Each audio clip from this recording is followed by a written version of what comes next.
Welcome, ladies and gentlemen, to this week's edition of the Black and Gold Report, a show all about UNC Pembroke athletics, presented by Pepsi. I'm Jenna Davison, and today on the show we're going to be talking football with head coach Shane Richardson, and on the second half of the show we're going to be previewing the upcoming men's basketball season with assistant coach Drew Richards. But first, we're joined by Coach Richardson. Welcome back to the show. Thank you again.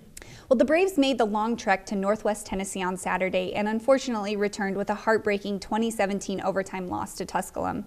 There are some positives that we're going to pull out of the latest contest, but let's hear your thoughts on Saturday's game first. We knew that going into that game it was going to be a challenge in the sense of we knew that we were going to expect bad weather to begin with, and so the elements were going to be different for us. We really tried to prepare our guys from that standpoint, but we didn't want to focus on that too much because, of course, we still needed to play a football game and to be at our best. And it really felt like our guys did a great job with that and went into that game, and guys really came out, I thought, on fire and really wanted to win, and the desire was there. And really, I think we put together a great game plan against those guys and fought through just the conditions, and the offense really did a great job of moving the ball on the ground, was able to run the ball, which I thought was very encouraging to see. And the defense, they played well at times and well enough for us to win.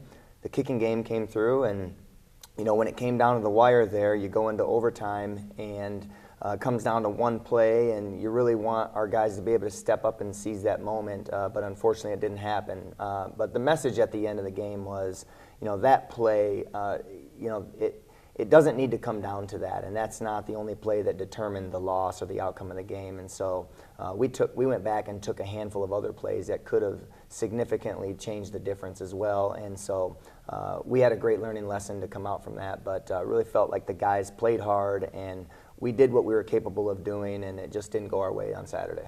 Well, the Braves woke up to freezing temperatures and snow on the ground on Saturday. Was that something your staff was preparing for, and how much did field conditions play a part of this game? It was one of the worst field conditions that I've ever been a part of, and it was about 2 to 3 inches of mud in some spots on that field, sloppy, wet, soggy, and cold, and so our guys did a fantastic job of just understanding what toughness really means. And we define toughness as the ability to work outside your comfort zone, which that was certainly not a comfort level that we had been used to. And you still got to overcome difficult circumstances. And so we were able to do that, I think, from a mentality standpoint. But we addressed it. We made sure that we were prepared. We had some long sleeves for the guys, but we were not going to overcoach that part of it. And we made sure that when we got ready to take the field, we were ready to play football and execute for 4 quarters, no matter what the situation was. Well, UNCP produced more than 190 yards of rushing this game, which is a season best for your team and the most since Wingate in September of last season. Yeah, the ground game was really working, and we had talked about earlier in the week that we needed to be able to run the ball. We needed to be able to show some a little bit more competitive spirit and some grit of really being able to stay on blocks and get the ball moving and to be able to run the ball. And offensively, we got to run the ball. Defensively, we got to stop the run. And if you can do those things, you put yourself in a situation to win. And we did that. We felt like the quarterback run game was really a big part of our success on Saturday, and that was really good to see Seth Owen and then Andrew Goodman come in and do a fantastic job with that as well. Well, Code Black was on top of its game again, particularly in the second half. Tusculum racked up more than 320 yards of total offense, but found yards to be at a premium in the second half. The Pioneers gained just 98 yards in the second half and went 3 and out on all 3 of their possessions in the third quarter.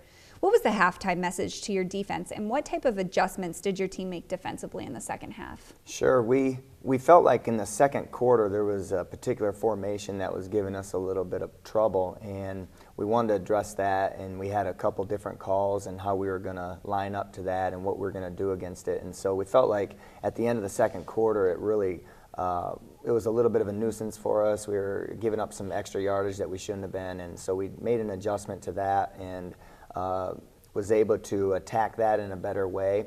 But for the most part, what we tried to do is make sure that we continued to keep a high level of intensity and make sure that our guys really understood that even though we were down, we were right in the game, and we just needed to continue to stop them and continue to take advantage of the third down situations that we were faced with. And we did that all day long, which, Tusculum did not convert a third down all day on our defense, which was, something I've never been a part of.